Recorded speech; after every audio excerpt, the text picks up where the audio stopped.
কি করে থাকবে, আমার মাটাই নাই। এমনই আতঙ্কায় আছি, মনে হয়েছে আর তামান্নার আর যারা আছে তাদেরকেও মেরে দিয়ে যাবে। এখনো পুলিশ এখনো কিছু বিচারই করেনি। পুলিশকে বলছে আসো, এসে আমার বাড়িতে থাকো।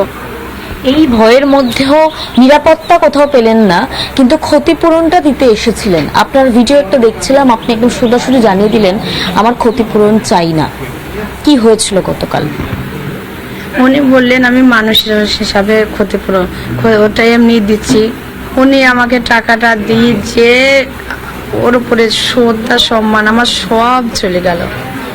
তখন আমার মনে হইল যে ও চলেছে, আমার এটাই মনে হবে, আমার এটাই মাথায় আসছে যে ওদের সঙ্গে হাত মিলিয়ে আমাকে দিতে আসছি। সে চোখের জল মুছাইতে টাকা দিয়ে চোখের জল মোছানো যাবে না তামান্নার মায়ের। তামান্নার মা বিচার না পাওয়া পর্যন্ত এক পাও নড়বে না, একটুকু সরবে না।